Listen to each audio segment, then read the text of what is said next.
പുരാതന ഇന്ത്യയെക്കുറിച്ച് ഓർക്കുമ്പോൾ എന്താണ് മനസ്സിൽ വരുന്നത്? വലിയ സാമ്രാജ്യങ്ങൾ, ശക്തരായ രാജാക്കന്മാർ, പിന്നെ വലിയ യുദ്ധങ്ങൾ, അല്ലേ? പക്ഷേ ഈ കഥകൾക്കെല്ലാം പിന്നിൽ ഇതിനെല്ലാം നിയന്ത്രിച്ചൊരു അദൃശ്യ ശക്തിയുണ്ടായിരുന്നു. അത് മറ്റാരുമല്ല, ഇന്ത്യൻ ഉപഭൂഖണ്ഡത്തിന്റെ ഭൂമിശാസ്ത്രം തന്നെയാണ്. ഇവിടുത്തെ മലകളും പുഴകളും കടൽത്തീരങ്ങളുമൊന്നും വെറുമൊരു പശ്ചാത്തലമായിരുന്നില്ല. സത്യത്തിൽ ചരിത്രം കൊത്തിയെടുത്ത ശില്പികൾ തന്നെ അവരായിരുന്നു. അപ്പോൾ ഇന്ന് നമ്മൾ ആഴത്തിൽ കാണാൻ പോകുന്നത് ഈ അദൃശ്യ കരങ്ങളെക്കുറിച്ചാണ്.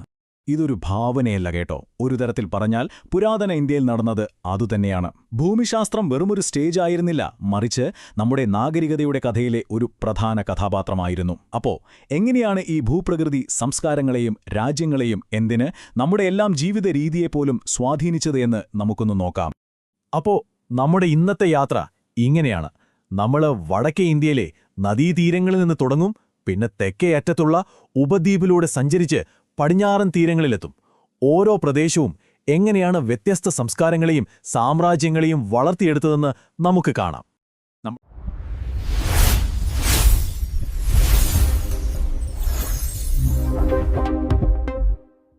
നമ്മുടെ യാത്ര തുടങ്ങുന്നത് വടക്കേ ഇന്ത്യയിലെ വിശാലമായ സമതലങ്ങളിൽ നിന്നാണ്.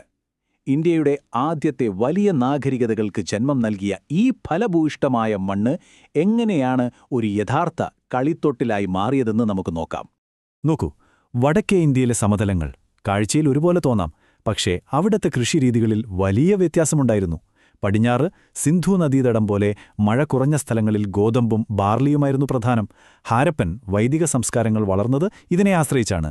എന്നാൽ കിഴക്കോട്ട് ഗംഗാതാടത്തിലേക്ക് പോകുന്തോറും മഴ കൂടി. അവിടെ നെൽകൃഷി വ്യാപകമായി. കൂടുതൽ വിളവ് തരുന്ന നെല്ല് വന്നതോടെ കൂടുതൽ ജനങ്ങളെ തീറ്റിപ്പോറ്റാൻ പറ്റി. ഇത് ഗുപ്തന്മാരെപ്പോലുള്ള വലിയ സാമ്രാജ്യങ്ങളുടെ വളർച്ചയ്ക്ക് വഴിയൊരുക്കി. ഇതിനിടയിൽ ഗംഗാ യമുന നദികൾക്കിടയിലുള്ള ദോവ പ്രദേശം എപ്പോഴും അധികാരത്തിന്റെ ഒരു ഹോട്ട്സ്പോട്ടായിരുന്നു. ഈ മാറ്റം നോക്കൂ, വളരെ വ്യക്തമാണ്. നൂറ്റാണ്ടുകളായി അധികാരത്തിന്റെ കേന്ദ്രം പടിഞ്ഞാറ് നിന്ന് കിഴക്കോട്ട് നദികളിലൂടെ ഒഴുകി നീങ്ങുന്നത് പോലെയാണ്. സിന്ധു നദീതടത്തിലെ ഹാരപ്പൻ സംസ്കാരത്തിൽ തുടങ്ങി പതുക്കെ ഗംഗാസമതലങ്ങളിലൂടെ കിഴക്കോട്ട് നീങ്ങി ഒടുവിൽ ബ്രഹ്മപുത്ര താഴ്വര വരെ എത്തി. ഇതൊരു യാദൃച്ഛികതയല്ല. നമ്മൾ നേരത്തെ പറഞ്ഞതുപോലെ കൃഷിയിലെ മാറ്റങ്ങളും പുതിയ വിഭവങ്ങളുമൊക്കെ തന്നെയായിരുന്നു ഈ വലിയ മാറ്റത്തിന് പിന്നിൽ. നദികൾ ജീവൻ നൽകുന്നവരായിരുന്നു, ഒരു സംശയവുമില്ല. അന്നത്തെ കാലത്ത് റോഡുകളൊന്നും കാര്യമായിട്ടില്ല. അപ്പോൾ കച്ചവടത്തിനും യാത്രയ്ക്കുമെല്ലാം പ്രധാന ആശ്രയം ബോട്ടുകളായിരുന്നു. ഒന്ന് ആലോചിച്ചു നോക്കൂ, അശോക ചക്രവർത്തി തന്റെ ഭീമാകാരമായ കൽത്തൂണുകൾ രാജ്യത്തിന്റെ പല ഭാഗത്തും സ്ഥാപിച്ചത് ഈ നദികളിലൂടെ കൊണ്ടുപോയിട്ടാണ്. നദികൾ കൃഷിയിടങ്ങളെ ഫലഭൂഷ്ടമാക്കി. പക്ഷേ അതേ നദികൾ തന്നെയായിരുന്നു വില്ലന്മാരും. വലിയ വെള്ളപ്പൊക്കങ്ങൾ വന്ന ഗ്രാമങ്ങളെയും നഗരങ്ങളെയും ഒന്നടങ്കം തുടച്ചു നീക്കി. എന്നിട്ടും ഹസ്തിനാപുരി, വാരാണസി, പാടലീപുത്രം പോലുള്ള വലിയ നഗരങ്ങളെല്ലാം ഉയർന്നു വന്നത് നദീതീരങ്ങളിലാണ്. കാരണം അതിന്റെ ഗുണങ്ങൾ ദോഷങ്ങളെക്കാൾ എത്രയോ വലുതായിരുന്നു. ശരി, ഇനി നമുക്ക് വടക്കൻ സമതലങ്ങളിൽ നിന്ന് തെക്കോട്ട് പോകാം, ഇന്ത്യൻ ഉപദ്വീപിലേക്ക്. ഇവിടെയും കഥ വ്യത്യസ്തമല്ല. നദികളും പർവ്വതങ്ങളും എങ്ങനെയാണ് ഓരോ രാജ്യങ്ങളെയും സംസ്കാരങ്ങളെയും രൂപപ്പെടുത്തിയതെന്ന് നമുക്ക് കാണാം. കിഴക്കൻ ഉപദ്വീപിൽ ചരിത്രത്തിന്റെ മാപ്പ് വരച്ചത് ശരിക്കും നദികളാണ്. അവ വെറും വെള്ളമൊഴുകുന്ന വഴികളായിരുന്നില്ല, സ്വാഭാവികമായ അതിർത്തികളായിരുന്നു. മഹാനദിക്കും ഗോദാവരിക്കും ഇടയിൽ കലിംഗം, ഗോദാവരിക്കും കൃഷ്ണയ്ക്കുമിടയിൽ ആന്ധ്ര, കൃഷ്ണയ്ക്കും കാവേരിക്കുമിടയിൽ തമിഴ്നാട്. ഓരോ നദീതടവും ഓരോ രാഷ്ട്രീയ സാംസ്കാരിക കേന്ദ്രങ്ങളായി വളർന്നു. ഇതിൽ കാവേരി നദീതടത്തിന്റെ ഫലഭൂയിഷ്ഠത ചോള സാമ്രാജ്യത്തിന്റെ ഹൃദയമായി മാറാൻ കാരണമായി. ഈ ഭൂമിശാസ്ത്രപരമായ വേർതിരിവാണ് ഓരോ പ്രദേശത്തിനും അതിൻ്റേതായ ഒരു ഐഡന്റിറ്റി നൽകിയത്. അപ്പോൾ ഈ നദികൾ പ്രദേശങ്ങളെ വേർതിരിച്ചെങ്കിലും കിഴക്കൻ തീരം, അതായത് കോറമാൻഡിൽ തീരം, കച്ചവടത്തിന്റെ ഒരു വലിയ ഹബ്ബായിരുന്നു. കാരണം കിഴക്കൻ മലനിരകൾക്ക് ഉയരം കുറവായിരുന്നു. അതുകൊണ്ട് ഉൾനാടുകളിൽ നിന്ന് തീരത്തേക്കെത്താൻ എളുപ്പമായിരുന്നു. ഇത് അരിക്കമേട്, മഹാബലിപുരം, കാവേരി പട്ടണം പോലുള്ള വലിയ തുറമുഖ നഗരങ്ങൾ വളരാൻ സഹായിച്ചു. ഈ തുറമുഖങ്ങളാണ് ഈ പ്രദേശത്തെ ലോകത്തിന്റെ മറ്റു ഭാഗങ്ങളുമായി ബന്ധിപ്പിച്ചത്. അടുത്ത പോയിന്റിലേക്ക് പോകുന്നതിനു മുമ്പ് നമുക്ക് സ്വാഭാവിക അതിർത്തി എന്താണെന്ന് പെട്ടെന്നൊന്ന് നോക്കാം. ഇത് നമ്മൾ മാപ്പിൽ വരയ്ക്കുന്ന ഒരു വരയല്ല, മറിച്ച് ഒരു നദിയോ മലനിരയോ പോലെ എളുപ്പത്തിൽ കടന്നുപോകാൻ പറ്റാത്ത ഒരു പ്രകൃതിദത്തമായ തടസ്സം. ഇത് സ്വാഭാവികമായി തന്നെ രണ്ട് പ്രദേശങ്ങളെ തമ്മിൽ വേർതിരിക്കുന്നു. ഇതിനേറ്റവും നല്ല ഉദാഹരണമാണ് തുംഗഭദ്ര നദി. ഈ നദി നൂറ്റാണ്ടുകളോളം ഒരു സ്ഥിരം സൈനിക അതിർത്തിയായിരുന്നു. വടക്കുള്ള ചാലൂക്യർക്കോ രാഷ്ട്രകൂടർക്കോ തുംഗഭദ്ര കടന്ന തെക്കോട്ട് വരാൻ കഴിഞ്ഞില്ല. അതുപോലെ തെക്കുള്ള പല്ലവർക്കും ചോളർക്കും ഈ നദി കടന്ന വടക്കോട്ടു പോകാനും കഴിഞ്ഞില്ല.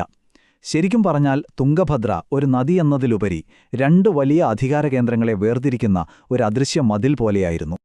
ഓക്കേ, ഇനി നമുക്ക് പടിഞ്ഞാറൻ ഇന്ത്യയുടെ വൈവിധ്യമാർന്ന ഭൂപ്രദേശങ്ങളിലേക്ക് പോകാം. അവിടത്തെ മരുഭൂമികളും സമതലങ്ങളും തീരദേശങ്ങളുമൊക്കെ എങ്ങനെയാണ് ചരിത്രത്തെ സ്വാധീനിച്ചതെന്ന് നോക്കാം. പടിഞ്ഞാറൻ ഇന്ത്യ ശരിക്കും വൈരുദ്ധ്യങ്ങളുടെ നാടാണ്. ഒരു വശത്ത് ആരവല്ലി മലനിരകൾക്ക് പടിഞ്ഞാറ് വിശാലമായ താർ മരുഭൂമി, അതൊരു വലിയ തടസ്സമായിരുന്നു. മറുവശത്ത് തെക്ക് കിഴക്കൻ രാജസ്ഥാൻ ഖേത്രിയിലെ ചെമ്പുഖനികൾ കൊണ്ട് സമ്പന്നമായിരുന്നു. പക്ഷേ യഥാർത്ഥ നിധി ഗുജറാത്തായിരുന്നു. നർമ്മദ, താപി പോലുള്ള നദികളുണ്ടാക്കിയ ഫലഭൂയിഷ്ടമായ സമതലങ്ങളും പിന്നെ കച്ചവടത്തിന് ലോകത്തേക്ക് വാതിൽ തുറന്ന നീണ്ട തീരപ്രദേശവും. ഈ രണ്ട് കാര്യങ്ങളും ചേർന്നപ്പോൾ ഗുജറാത്ത് ഒരു സാമ്പത്തിക ശക്തികേന്ദ്രമായി മാറി. ഗുജറാത്തിന്റെ ഈ വലിയ വിജയത്തിന് പിന്നിലെ രഹസ്യം മാൾവ എന്ന പ്രദേശമായിരുന്നു. ഗുജറാത്തിലെ തുറമുഖങ്ങളിലേക്കുള്ള സാധനങ്ങളെല്ലാം വന്നിരുന്നത് മാൾവയിൽ നിന്നാണ്. അതായത് ഗുജറാത്തിലെ കച്ചവടം നിയന്ത്രിക്കണമെങ്കിൽ ആദ്യം മാൾവയെ നിയന്ത്രിക്കണം. അതുകൊണ്ടുതന്നെ മാൾവ ചരിത്രത്തിൽ എപ്പോഴും ഒരു പോർക്കളമായി മാറി. മാൾവയുടെ പ്രാധാന്യം നൂറ്റാണ്ടുകൾ നീണ്ട യുദ്ധങ്ങൾക്ക് കാരണമായി. 1-2 നൂറ്റാണ്ടുകളിൽ ഡെക്കാനിലെ ശതവാഹനരും വടക്കുനിന്നുള്ള ശകരും തമ്മിൽ യുദ്ധം. പിന്നീട് 18-ാം നൂറ്റാണ്ടിൽ മറാത്തരും രജപുത്രരും ഇതേ സ്ഥലത്തിനു വേണ്ടി പോരാടി. കാലം മാറിയാലും മാൾവയുടെ നിയന്ത്രണം എപ്പോഴും ഒരു വലിയ രാഷ്ട്രീയ ലക്ഷ്യമായി തുടർന്നു. അപ്പോ ഇതുവരെ നമ്മൾ കണ്ടത് ഭൂമിശാസ്ത്രം എങ്ങനെയാണ് ഇന്ത്യയെ പലതായി വിഭജിച്ചത് എന്നാണ്. ഇനി നമുക്ക് ഏറ്റവും രസകരമായ ചോദ്യത്തിലേക്ക് വരാം. ഇത്രയധികം തടസ്സങ്ങളുണ്ടായിട്ടും എങ്ങനെയാണ് ഒരു ഏകീകൃത ഇന്ത്യൻ നാഗരികത ഉണ്ടായത്? ഈ ആശയം വളരെ പ്രധാനപ്പെട്ടതാണ്. സ്വാഭാവിക അതിർത്തികൾ രാഷ്ട്രീയ ഭൂപടങ്ങൾ മാത്രമല്ല ഉണ്ടാക്കിയത്, സാംസ്കാരിക ഭൂപടങ്ങൾ കൂടിയാണ്.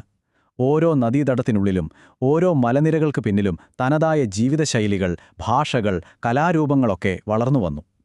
ഇന്ന് നമ്മൾ കാണുന്ന ഇന്ത്യയുടെ സാംസ്കാരിക വൈവിധ്യത്തിന്റെ വേരുകൾ കിടക്കുന്നത് ഈ ഭൂമിശാസ്ത്രപരമായ വേർതിരിവിലാണ്. ഇന്ത്യയിലെ ഏറ്റവും വലിയ സ്വാഭാവിക അതിർത്തി ഒരുപക്ഷെ വിന്ധ്യപർവ്വതനിരകളാണ്. അത് ഇന്ത്യയെ കൃത്യമായി വടക്കേ ഇന്ത്യയെന്നും തെക്കേ ഇന്ത്യയെന്നും രണ്ടായി തിരിക്കുന്നു. ഈ മലനിരകൾക്ക് വടക്ക് ഇന്തോ ആര്യൻ ഭാഷകളും തെക്ക് ദ്രാവിഡ ഭാഷകളും സംസാരിക്കുന്ന ജനങ്ങൾ. ഇതൊരു ഭാഷാപരമായ വിഭജനം മാത്രമല്ല, വലിയൊരു സാംസ്കാരിക വിഭജനം കൂടിയാണ്. അപ്പോൾ ചോദ്യം ഇതാണ്: ഇത്രയധികം വിഭജനങ്ങളുണ്ടായിട്ടും ഇന്ത്യയെ ഒരുമിച്ച് നിർത്തിയതെന്താണ്? പല കാര്യങ്ങളുണ്ട്.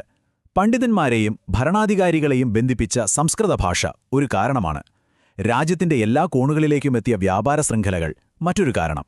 എന്നാൽ ഏറ്റവും രസകരമായ കാര്യം ഒരു വിരോധാഭാസമാണ്. ഇന്ത്യയുടെ ഈ വലിയ വലിപ്പം തന്നെ ഒരു സംരക്ഷണമായി മാറി. ഒരു സാമ്രാജ്യത്തിനും ഈ ഉപഭൂഖണ്ഡത്തെ മുഴുവനായിട്ട് ഒരുപാട് കാലം നിയന്ത്രിക്കാൻ കഴിഞ്ഞില്ല. ഇത് ഓരോ പ്രാദേശിക സംസ്കാരങ്ങൾക്കും സ്വതന്ത്രമായി വളരാൻ അവസരം നൽകി. അങ്ങനെ വൈവിധ്യത്തിൽ അധിഷ്ഠിതമായ ഒരു ഇന്ത്യൻ ഏകത്വം രൂപപ്പെട്ടു. പുരാതന ഇന്ത്യയുടെ വിധി നിർണയിച്ചത് ഭൂമിശാസ്ത്രമാണെങ്കിൽ ഇന്ന് നമ്മുടെ ലോകത്തെ, നമ്മുടെ ഭൂപടങ്ങളെ നിർവചിക്കുന്ന ശക്തികൾ എന്തൊക്കെയാണ്? അത് രാഷ്ട്രീയ അതിർത്തികളാണോ, അതോ സാമ്പത്തിക ശക്തികളാണോ, അല്ലെങ്കിൽ ഡിജിറ്റൽ ലോകമാണോ? ഇതൊന്ന് ആലോചിച്ചു നോക്കൂ. അടുത്ത തവണ കാണുന്നതുവരെ നമസ്കാരം. നമസ്കാരം, എല്ലാവർക്കും സ്വാഗതം. ഇന്ത്യയുടെ ചരിത്രം അത് കേൾക്കുമ്പോൾ എന്താ നമ്മുടെയൊക്കെ മനസ്സിൽ ആദ്യം വരുന്നത്? ചിലപ്പോൾ അശോക ചക്രവർത്തി, അല്ലെങ്കിൽ മുഗൾ സാമ്രാജ്യം, അതോ അല്ലെങ്കിൽ ബ്രിട്ടീഷ് ഭരണം, അല്ലേ? പക്ഷേ ഈ വലിയ കഥകൾക്ക് ഇതിൻ്റെയെല്ലാം അടിത്തറ എന്തായിരുന്നു എന്നെപ്പോഴെങ്കിലും ആലോചിച്ചിട്ടുണ്ടോ? അത് വെറും രാജാക്കന്മാരോ അവരുടെ പടയോ മാത്രമായിരുന്നില്ല. മറിച്ച് നമ്മൾ നിൽക്കുന്ന ഈ മണ്ണിന്, ഇവിടുത്തെ കല്ലിനും പിന്നെ ലോഹങ്ങൾക്കുമൊക്കെ അതിൽ വലിയൊരു പങ്കുണ്ടായിരുന്നു. അപ്പോൾ ഇന്ന് നമ്മൾ നോക്കാൻ പോകുന്നത് അതാണ്. ഇന്ത്യയുടെ ഭൂമിശാസ്ത്രം, ഇവിടുത്തെ പ്രകൃതി എങ്ങനെയാണ് നമ്മുടെ ചരിത്രത്തെ ഇത്ര ആഴത്തിൽ രൂപപ്പെടുത്തിയതെന്ന്. അപ്പോൾ നമ്മുടെ ഈ ഒരു യാത്രയിൽ നമ്മൾ എന്തൊക്കെയാണ് നോക്കാൻ പോകുന്നതെന്ന് വെച്ചാൽ, ആദ്യം ഭൂമി എങ്ങനെയാണ് ചരിത്രത്തെ ഉണ്ടാക്കുന്നത് എന്ന ആ ഒരു ബേസിക് ഐഡിയയിൽ നിന്ന് തുടങ്ങാം. പിന്നെ നമ്മൾ മരവും കല്ലുമൊക്കെ വെച്ച് തുടങ്ങിയ ആ ആദ്യകാല സമൂഹങ്ങളിലേക്ക് പോകും. അത് കഴിഞ്ഞ് ചെമ്പ്, വെങ്കലം, ഇരുമ്പ്, ഈ ലോഹങ്ങൾ വന്നതോടെ കാര്യങ്ങൾ എങ്ങനെ മാറിമറിഞ്ഞു എന്ന് നോക്കും. അവസാനം അധികാരത്തിൻ്റെയും പണത്തിൻ്റെയും ചിഹ്നങ്ങളായി മാറിയ മറ്റു ചില ലോഹങ്ങളെക്കുറിച്ചും സംസാരിച്ച് നമ്മൾ ഈ ചർച്ച അവസാനിപ്പിക്കും. ഒന്നാമത്തെ ഭാഗം ഭൂമി ചരിത്രത്തെ രൂപപ്പെടുത്തുന്നു. ഇപ്പോൾ പുരാതന ഇന്ത്യയുടെ കാര്യമെടുത്താൽ അതിൻ്റെ ഏറ്റവും വലിയൊരു പ്രത്യേകത എന്താണെന്ന് വെച്ചാൽ ഇവിടുത്തെ ഭൂപ്രകൃതിയുടെ ഒരു വൈവിധ്യമാണ്. നോക്കൂ, ഒരിടത്ത് നല്ല കൃഷി ചെയ്യാൻ പറ്റിയ മണ്ണാണെങ്കിൽ മറ്റൊരിടത്ത് നിറയെ ലോഹങ്ങൾ കുഴിച്ചെടുക്കാൻ കിട്ടും. അപ്പോൾ എന്താ സംഭവിച്ചത്? ഒരു പ്രദേശത്തിനും ഒറ്റയ്ക്ക് പിടിച്ചു നിൽക്കാൻ പറ്റില്ലായിരുന്നു. അവർക്ക് വേണ്ടതെല്ലാം സ്വന്തം നാട്ടിൽ കിട്ടില്ല. ഈ ഒരു അവസ്ഥ, ഈ ഒരു യാഥാർത്ഥ്യം ആളുകളെ പരസ്പരം ആശ്രയിക്കാൻ പഠിപ്പിച്ചു. അപ്പോൾ അതിൻ്റെ ഒരു ഫലം എന്തായിരുന്നു? ആളുകൾ യാത്ര ചെയ്യാൻ തുടങ്ങി. അതിജീവനത്തിനു വേണ്ടി, കച്ചവടത്തിനു വേണ്ടി സാധനങ്ങളും ആളുകളും ഒരിടത്തു നിന്ന് മറ്റൊരിടത്തേക്ക് നിരന്തരം ഒഴുകി.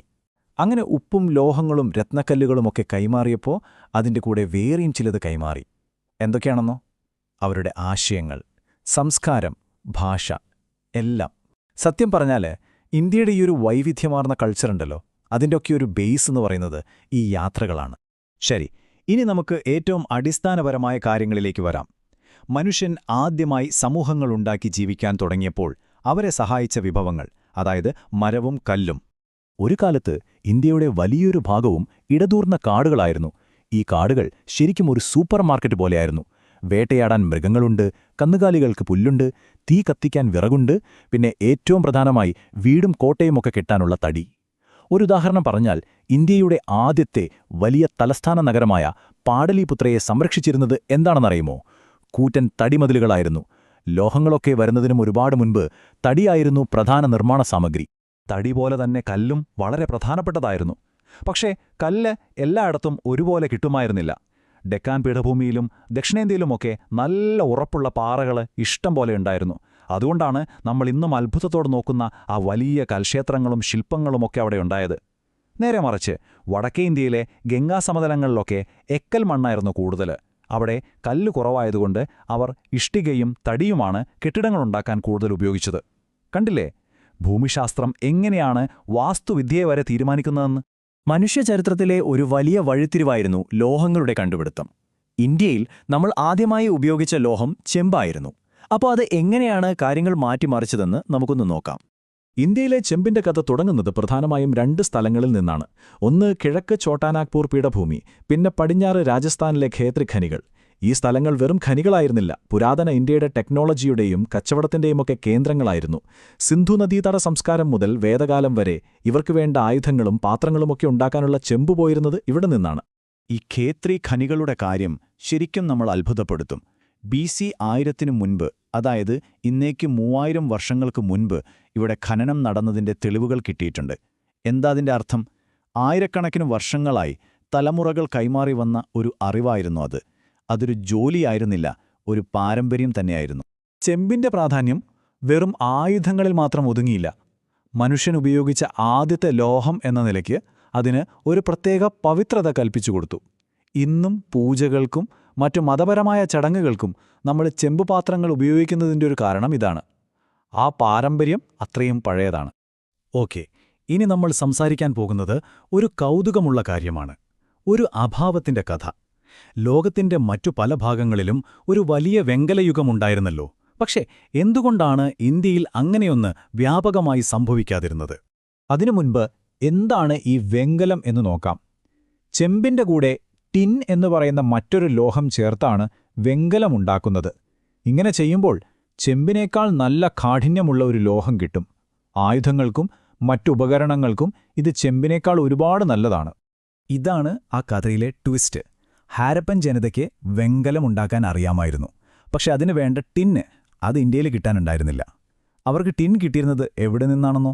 ദൂരെ അഫ്ഗാനിസ്ഥാനിൽ നിന്ന്. അത്രയും ദൂരെ നിന്ന് സാധനം കൊണ്ടുവരുന്നത് അത്ര എളുപ്പമല്ലല്ലോ. അതുകൊണ്ട് തന്നെ അവർക്ക് വലിയ അളവിൽ വെങ്കലമുണ്ടാക്കാൻ പറ്റിയില്ല. അതുകൊണ്ടാണ് ഈജിപ്തിലും മെസപ്പൊട്ടോമിയയിലുമൊക്കെ കാണുന്നത് പോലെ വെങ്കല ആയുധങ്ങളുടെ കൂമ്പാരങ്ങൾ സിന്ധു നദീതടത്തിൽ നിന്ന് കിട്ടാത്തത്. ഒരൊറ്റ വിഭവത്തിന്റെ കുറവ് ചരിത്രത്തെ എങ്ങനെ ബാധിച്ചു എന്നതിന്റെ ഒരു ക്ലാസിക് ഉദാഹരണമാണ്. പക്ഷേ ഇന്ത്യയിലെ വെങ്കലത്തിന്റെ കഥ അവിടെ തീർന്നില്ല. നൂറ്റാണ്ടുകൾക്ക് ശേഷം തെക്ക് കിഴക്കൻ ഏഷ്യയിലേക്ക് പുതിയ കപ്പൽപാതകൾ തുറന്നപ്പോൾ ടിൻ സുലഭമായി ഇന്ത്യയിലേക്ക് വരാൻ തുടങ്ങി. അതിന്റെ ഏറ്റവും വലിയ ഉദാഹരണമാണ് ദക്ഷിണേന്ത്യയിൽ നമ്മൾ കാണുന്നത്. ചോളക്കാലഘട്ടത്തിലെ ആ മനോഹരമായ നടരാജവിഗ്രഹം പോലെയുള്ള ലോകപ്രശസ്തമായ വെങ്കല ശില്പങ്ങൾ ഉണ്ടായതിനു പിന്നിൽ ഈ പുതിയ വ്യാപാര ബന്ധങ്ങളായിരുന്നു. ചെമ്പും വെങ്കലവുമൊക്കെ പ്രധാനപ്പെട്ടതായിരുന്നു. പക്ഷേ പുരാതന ഇന്ത്യയുടെ ചരിത്രത്തെ ശരിക്കും മാറ്റിമറിച്ചൊരു ഗെയിം ചേഞ്ചർ ഉണ്ടായിരുന്നു. അത് ഇരുമ്പായിരുന്നു. ഇരുമ്പിന് ഒരു പ്രത്യേകതയുണ്ട്. അത് അയിര് രൂപത്തിൽ നിന്ന് വേർതിരിച്ചെടുക്കാൻ ഉയർന്ന ചൂട് വേണം. സ്മെൽറ്റിംഗ് എന്ന ഈ സാങ്കേതികവിദ്യ മനുഷ്യൻ പഠിച്ചെടുത്തതോടെയാണ് ഇരുമ്പിന്റെ യഥാർത്ഥ ശക്തി പുറത്തുവന്നത്. ഈയൊരു കണ്ടുപിടുത്തം ഇന്ത്യയുടെ തലവര തന്നെ മാറ്റി. ടിന്നിന്റെ കാര്യത്തിൽ നമ്മൾ ബുദ്ധിമുട്ടിയെങ്കിൽ ഇരുമ്പിന്റെ കാര്യത്തിൽ ഇന്ത്യ ഭാഗ്യവാനായിരുന്നു. തെക്കൻ ബീഹാർ, മധ്യപ്രദേശ്, കർണാടക ഇവിടങ്ങളിലൊക്കെ പ്രകൃതി തന്നെ വലിയ ഇരുമ്പയർ നിക്ഷേപങ്ങൾ നൽകിയിരുന്നു. അതായത് ചരിത്രത്തിലെ ഏറ്റവും ശക്തമായ ലോഹം നമ്മുടെ സ്വന്തം മണ്ണിൽ തന്നെ സുലഭമായിരുന്നു. ഈ പ്രദേശങ്ങൾ പുരാതന ഇന്ത്യയുടെ പവർ ഹൗസുകളായി മാറാൻ പോവുകയായിരുന്നു. അപ്പോ ഇരുമ്പ് എങ്ങനെയാണ് സമൂഹത്തെ മാറ്റിയത്? വളരെ ലളിതമാണ്. ഇരുമ്പ് കൊണ്ടുള്ള കോടാലികൾ വെച്ച് കാടുകൾ വെട്ടിത്തെളിച്ച് കൃഷിഭൂമി വലുതാക്കി. അപ്പോൾ കൂടുതൽ ഭക്ഷണം കിട്ടി. അതേസമയം ഇരുമ്പുകൊണ്ടുള്ള ആയുധങ്ങൾ സൈന്യത്തിന് അതുവരെയില്ലാത്തൊരു ശക്തി കൊടുത്തു. കൂടുതൽ ഭക്ഷണവും ശക്തമായ സൈന്യവും. ഇത് രണ്ടും ചേർന്നപ്പോൾ ചെറിയ നാട്ടുരാജ്യങ്ങൾ വലിയ സാമ്രാജ്യങ്ങളായി വളർന്നു. ഈ ഇരുമ്പ് വിപ്ലവത്തിന്റെ ഏറ്റവും മികച്ച ഉദാഹരണമാണ് മഗധ സാമ്രാജ്യം. എന്തുകൊണ്ടാണ് മഗധ ഇത്ര ശക്തമായത്? കാരണം വളരെ ലളിതമാണ്. തെക്കൻ ബീഹാറിലെ ഇരുമ്പയിർ ഖനികൾ അവരുടെ തൊട്ടടുത്തായിരുന്നു. അതുകൊണ്ട് അവരുടെ സൈന്യത്തിന് മികച്ച ആയുധങ്ങൾ കിട്ടി, കർഷകർക്ക് മികച്ച ഉപകരണങ്ങളും. ഈയൊരു ഭൂമിശാസ്ത്രപരമായ നേട്ടമാണ് മഗധയെ ഇന്ത്യയിലെ ആദ്യത്തെ വലിയ സാമ്രാജ്യമാക്കി മാറ്റിയത്. പ്രകൃതി വിഭവങ്ങൾ രാഷ്ട്രീയ ശക്തിയായി മാറുന്നതിന്റെ ഏറ്റവും വ്യക്തമായ ഉദാഹരണം. ഇരുമ്പ് സാമ്രാജ്യങ്ങൾ ഉണ്ടാക്കാൻ സഹായിച്ചെങ്കിലും മറ്റു ചില ലോഹങ്ങൾ ആ സാമ്രാജ്യങ്ങളുടെ സമ്പദ്വ്യവസ്ഥയെ മുന്നോട്ടു കൊണ്ടുപോയി. അവ സമ്പത്തിന്റെയും അധികാരത്തിന്റെയും പ്രതീകങ്ങളായി മാറി. ഒരു രാജ്യത്തിന് സൈന്യം മാത്രം പോരല്ലോ, സമ്പദ്വ്യവസ്ഥയും വേണ്ടേ? അതിന് നാണയങ്ങൾ വേണം. പുരാതന ഇന്ത്യയിലെ ഭരണാധികാരികൾ അവർക്ക് കിട്ടാവുന്ന ലോഹങ്ങൾ വെച്ച് നാണയങ്ങൾ അടിച്ചിറക്കി. ഉദാഹരണത്തിന് ശതവാഹനന്മാർ അവരുടെ നാട്ടിൽ കിട്ടുന്ന ഈയം വെച്ച് നാണയങ്ങളുണ്ടാക്കി. ഇന്ത്യയിലെ ആദ്യത്തെ നാണയങ്ങൾ എന്ന് കരുതപ്പെടുന്ന പഞ്ച് മാർക്ക്ഡ് കോയിൻസ് വെള്ളി കൊണ്ടായിരുന്നു. ആ വെള്ളി കിട്ടിയിരുന്നത് ബീഹാറിലെ ഖരഗ്പൂർ കുന്നുകളിൽ നിന്നും. എന്നാൽ എല്ലാ ലോഹങ്ങളുടെയും രാജാവായ സ്വർണത്തിന്റെ കഥ കുറച്ച് വ്യത്യസ്തമാണ്. കർണാടകയിലെ കോലാർ സ്വർണ്ണഖനുകൾ പ്രശസ്തമാണെങ്കിലും ഇന്ത്യക്ക് ആവശ്യമായ സ്വർണം മുഴുവൻ അവിടെ നിന്ന് കിട്ടിയിരുന്നില്ല. സത്യം പറഞ്ഞാൽ കുഷാനന്മാരുടെയും ഗുപ്തന്മാരുടെയും കാലത്തെ ആ പ്രശസ്തമായ സ്വർണ്ണ നാണയങ്ങളുണ്ടല്ലോ, അതിലെ സ്വർണം ഭൂരിഭാഗവും വന്നത് റോമൻ സാമ്രാജ്യത്തിൽ നിന്നും മധ്യേഷ്യയിൽ നിന്നുമുള്ള കച്ചവടം വഴിയായിരുന്നു. അതായത് നമ്മുടെ സമ്പദ് വ്യവസ്ഥ അന്താരാഷ്ട്ര കച്ചവടത്തെ അത്രയധികം ആശ്രയിച്ചിരുന്നു. എപ്പോഴാണോ ആ കച്ചവടം നിന്നത്, സ്വർണ്ണനാണയങ്ങളും പതിയെ ഇല്ലാതെയായി. ലോഹങ്ങൾ മാത്രമായിരുന്നില്ല ഇന്ത്യയുടെ സമ്പത്ത്. വജ്രം, മരതകം, മുത്ത് ഇങ്ങനെ വിലപിടിപ്പുള്ള രത്നക്കല്ലുകളുടെ ഒരു വലിയ ശേഖരം തന്നെ ഇവിടെ ഉണ്ടായിരുന്നു. മധ്യ ഇന്ത്യയിൽ നിന്നും ദക്ഷിണേന്ത്യയിൽ നിന്നും കിട്ടിയിരുന്ന ഈ രത്നക്കല്ലുകൾക്ക് റോമൻ സാമ്രാജ്യത്തിൽ വലിയ ഡിമാൻഡായിരുന്നു. സത്യത്തിൽ ഈ രത്നങ്ങൾ വിറ്റാണ് നമുക്ക് അങ്ങോട്ട് സ്വർണം കിട്ടിയിരുന്നത്. അപ്പോൾ നമ്മളിപ്പോൾ കണ്ടതുപോലെ ഒരു നാടിന്റെ ചരിത്രം തീരുമാനിക്കുന്നതിൽ അവിടുത്തെ ഭൂമിക്ക് വലിയൊരു പങ്കുണ്ട്. കാടുകളും കല്ലുകളും മുതൽ ചെമ്പും ഇരുമ്പും സ്വർണവും വരെ ഇന്ത്യയുടെ പ്രകൃതി വിഭവങ്ങൾ ഇവിടത്തെ സംസ്കാരത്തെയും സാമ്പത്തിക വ്യവസ്ഥയെയും സാമ്രാജ്യങ്ങളെയും വരെ രൂപപ്പെടുത്തി. ഇത് നമ്മളെ ഒരു വലിയ ചോദ്യത്തിലേക്കാണ് കൊണ്ടെത്തിക്കുന്നത്. ചരിത്രമെന്ന് പറയുന്നത് മനുഷ്യന്റെ മാത്രം കഥയാണോ, അതോ ഭൂമി മുന്നോട്ട് വയ്ക്കുന്ന വെല്ലുവിളികൾക്കും അവസരങ്ങൾക്കും മനുഷ്യൻ നൽകുന്ന മറുപടികളാണോ? ചിന്തിക്കാൻ ഒരുപാട് കാര്യങ്ങൾ ബാക്കിവെച്ച് ഈ വിശകലനം ഇവിടെ നിർത്തുന്നു. ഇന്ത്യയുടെ ചരിത്രം എവിടെ നിന്നാണ് തുടങ്ങേണ്ടത്? നമ്മൾ സാധാരണയായി രാജാക്കന്മാരുടെയോ യുദ്ധങ്ങളുടെയോ കഥകളിൽ നിന്നാണ് തുടങ്ങാറ്, അല്ലേ? പക്ഷേ അതിനെല്ലാം വേദിയൊരുക്കിയ ഒന്നിന്റെ കഥയുണ്ട്. അത് ഇന്ത്യ എന്ന ഈ ഭൂപ്രദേശത്തിന്റെ തന്നെ കഥയാണ്. ഒരു രാജ്യത്തിന്റെ മലകളും പുഴകളും കാലാവസ്ഥയും അവിടുത്തെ മനുഷ്യരുടെ ജീവിതത്തെയും സംസ്കാരത്തെയും എങ്ങനെയാണ് മാറ്റിമറിക്കുന്നത് എന്ന് നിങ്ങൾ എപ്പോഴെങ്കിലും ചിന്തിച്ചിട്ടുണ്ടോ? ഇന്ത്യയുടെ കാര്യത്തിൽ ആ കഥ തുടങ്ങുന്നത് കോടിക്കണക്കിനു വർഷങ്ങൾക്ക് മുൻപാണ്. ഒരു ഭീമാകാരമായ ഭൂഖണ്ഡം നടത്തിയ ഒരു വലിയ യാത്രയുടെ കഥ. അപ്പോ നമ്മളൊരു യാത്ര പോവുകയാണ്. 4 പ്രധാന സ്റ്റോപ്പുകളുണ്ട് ഈ യാത്രയ്ക്ക്. ആദ്യം നമ്മൾ കോടിക്കണക്കിന് വർഷം പിന്നോട്ട് പോയി ഇന്ത്യൻ ഉപഭൂഖണ്ഡം എങ്ങനെയുണ്ടായി എന്ന് കാണും. പിന്നെ ഇന്ത്യയുടെ കാലാവസ്ഥയെ നിയന്ത്രിക്കുന്ന പുരാതന കച്ചവടത്തിന് വഴിയൊരുക്കിയ മൺസൂണിന്റെ ശക്തി എന്താണെന്ന് മനസ്സിലാക്കും. അടുത്തതായി നമ്മൾ ഇന്ത്യയുടെ വടക്കേ അതിർത്തിയായ ഹിമാലയത്തെപ്പറ്റി സംസാരിക്കും. അതെങ്ങനെയാണ് ഒരേ സമയം ഒരു മതിലും ഒരു വാതിലുമായി മാറിയതെന്ന്. അവസാനം നദികൾ എങ്ങനെയാണ് മനുഷ്യരുടെ കുടിയേറ്റത്തെ പടിഞ്ഞാറ് നിന്ന് കിഴക്കോട്ട് നയിച്ചതെന്നും നമ്മൾ കണ്ടെത്തും. അപ്പം നമുക്ക് നേരെ കാര്യത്തിലേക്ക് കടക്കാം, അല്ലേ? നമ്മുടെ യാത്ര തുടങ്ങുന്നത് ഏകദേശം 20 കോടി വർഷം മുൻപാണ്. ഇന്ന് നമ്മൾ കാണുന്ന പോലെ ആയിരുന്നില്ല അന്ന് ഭൂമി. ഭൂഖണ്ഡങ്ങളെല്ലാം നിരന്തരം ചലിച്ചോണ്ടിരുന്നൊരു കാലം. ഇത് വെറുമൊരു ഭൂപടത്തിലെ മാറ്റമല്ല, മറിച്ച് ഒരു ഉപഭൂഖണ്ഡം രൂപം കൊണ്ടതിന്റെയും അത് ഇന്ത്യൻ ചരിത്രത്തിന് മുഴുവൻ അരങ്ങൊരുക്കിയതിന്റെയും അവിശ്വസനീയമായ കഥയാണ്. ഈ കഥ ശരിക്കും മനസ്സിലാവണമെങ്കിൽ 2 പേരുകൾ നമ്മൾ ഓർത്തുവെക്കണം. ആദ്യത്തേത് പാൻജിയ, അതായത് ഇന്നത്തെ എല്ലാ ഭൂഖണ്ഡങ്ങളും ഒരുമിച്ച് ചേർന്ന് കിടന്നിരുന്ന ഒരു സൂപ്പർ കോണ്ടിനെന്റ്. കാലക്രമേണ പാൻജിയ പിളർന്നു. അതിൽ തെക്ക് ഭാഗത്തുണ്ടായിരുന്ന വലിയൊരു കഷ്ണമാണ് ഗോണ്ട്വാന ലാൻഡ്. നമ്മുടെ ഇന്ത്യ അന്ന് ഈ ഗോണ്ട്വാന ലാൻഡിന്റെ ഭാഗമായിരുന്നു. രസമുള്ള കാര്യം എന്താന്ന് വെച്ചാൽ അന്നത്തെ ഇന്ത്യയുടെ അയൽക്കാർ ആരൊക്കെയായിരുന്നെന്നറിയാമോ? Africa, Antarctica, Australia. ഈ ടൈം ലൈൻ നോക്കൂ. ആ വലിയ യാത്രയുടെ ഓരോ ഘട്ടവും ഇതിലുണ്ട്. ഏകദേശം 22.5 കോടി വർഷം മുൻപാണ് ഗോണ്ട്വാന ലാൻഡ് പിളരാൻ തുടങ്ങിയത്. കോടിക്കണക്കിനു വർഷങ്ങൾ പറന്നുപോയി. ഒടുവിൽ ഏകദേശം 4 കോടി വർഷം മുൻപ് ഇന്ത്യൻ ഭൂപ്രദേശം ഒറ്റപ്പെട്ട് വടക്കോട്ട് യാത്ര തുടങ്ങി. അതൊരു നീണ്ട യാത്രയായിരുന്നു. ഒടുവിൽ 3.7 കോടി വർഷം മുൻപ് അത് ഏഷ്യൻ ഭൂഖണ്ഡവുമായി വന്ന് ഇടിച്ചു. ആ ഇടിയുടെ ആഘാതം തീരാൻ പിന്നെയും ലക്ഷക്കണക്കിന് വർഷങ്ങളെടുത്തു. ഏകദേശം 20 ലക്ഷം വർഷം മുൻപാണ് ഹിമാലയത്തിന് അതിന്റെ ഇന്നത്തെ രൂപം കിട്ടിത്തുടങ്ങിയത്. ഈയൊരു നമ്പർ 4 കോടി വർഷം ഇതൊന്ന് മനസ്സിൽ വെച്ചോളൂ. കാരണം ഇതാണ് നമ്മുടെ കഥയിലെ ഏറ്റവും വലിയൊരു പോയിന്റ്. ഇന്ത്യൻ ഉപഭൂഖണ്ഡം ഒരു പ്രത്യേക അസ്തിത്വമായി സ്വന്തമായി ഒരു യാത്ര തുടങ്ങിയ നിമിഷമാണിത്. ലോകഭൂപടത്തെ എന്നേക്കുമായി മാറ്റാൻ പോകുന്ന ഒരു വലിയ കൂട്ടിടിയിലേക്കുള്ള യാത്ര. ആ കോടിക്കണക്കിന് വർഷങ്ങൾ നീണ്ട യാത്രയുടെ ക്ലൈമാക്സ് എന്തായിരുന്നു? അതൊരു സാധാരണ കൂട്ടിയിടിയായിരുന്നില്ല, സങ്കൽപ്പിക്കാൻ പറ്റാത്തത്ര വലിയൊരു കൂട്ടിയിടി. ഇന്ത്യൻ ഫലകം ഏഷ്യൻ ഫലകത്തിന്റെ അടിയിലേക്ക് ഇടിച്ചു കയറിയപ്പോൾ ആ ഭാഗത്തുള്ള ഭൂമി ഒരു കടലാസ് പോലെ മുകളിലേക്ക് ചുളുങ്ങി ഉയർന്നു. അങ്ങനെയാണ് ലോകത്തിലെ ഏറ്റവും ഉയരം കൂടിയതും ഏറ്റവും പ്രായം കുറഞ്ഞതുമായ പർവ്വതനിര ജനിച്ചത്, നമ്മുടെ ഹിമാലയം. ഇത് വെറുമൊരു മലനിരയുടെ ജനനമായിരുന്നില്ല, ഇന്ത്യയുടെ മുഴുവൻ ചരിത്രത്തെയും നിർവചിക്കാൻ പോകുന്ന ഒരു ശക്തിയുടെ ഉദയമായിരുന്നു അത്. ഹിമാലയം വന്നതോടെ ഇന്ത്യയുടെ ജാതകം തന്നെ മാറി. ഭൂമിശാസ്ത്രം മാത്രമല്ല, കാലാവസ്ഥയും. അപ്പോ നമ്മുടെ കഥയിലെ അടുത്ത പ്രധാന കഥാപാത്രത്തിലേക്ക് കടക്കാം, മൺസൂൺ. ഈ പുതിയ ഭൂപ്രകൃതി എങ്ങനെയാണ് ഇത്രയും ശക്തമായൊരു കാലാവസ്ഥാ സംവിധാനത്തിന് ജന്മം നൽകിയതെന്ന് നമുക്ക് നോക്കാം. ഇന്ത്യയിൽ 2 തരം മൺസൂൺ ഉണ്ടെന്ന് നമുക്കറിയാലോ. ഒന്ന്, ജൂൺ മുതൽ ഒക്ടോബർ വരെ പെയ്യുന്ന തെക്കു പടിഞ്ഞാറൻ മൺസൂൺ. ഇതാണ് രാജ്യത്ത് എല്ലായിടത്തും മഴയെത്തിക്കുന്നത്. പണ്ടുകാലത്ത് കൃഷിയൊക്കെ പൂർണ്ണമായും ഈ മഴയെ ആശ്രയിച്ചായിരുന്നു. പിന്നെ ഒക്ടോബർ മുതൽ ഡിസംബർ വരെ വടക്കുകിഴക്കൻ മൺസൂൺ വരും. ഇത് പ്രധാനമായും തെക്കുകിഴക്കൻ തീരത്താണ് മഴ തരുന്നത്. പക്ഷേ ഈ കാറ്റുകൾക്ക് കൃഷിയെ സഹായിക്കുക എന്നതിലുപരി മറ്റൊരു വലിയ പങ്കുകൂടിയുണ്ടായിരുന്നു, പ്രത്യേകിച്ചും പുരാതന കച്ചവടം. ഏകദേശം 1-ാം നൂറ്റാണ്ടായപ്പോഴേക്കും മനുഷ്യന് ഒരു കാര്യം മനസ്സിലായി: ഈ കാറ്റുകൾക്ക് കൃത്യമായ ഒരു സമയവും ദിശയുമുണ്ട്. അതൊരു ഗെയിം ചേഞ്ചറായിരുന്നു.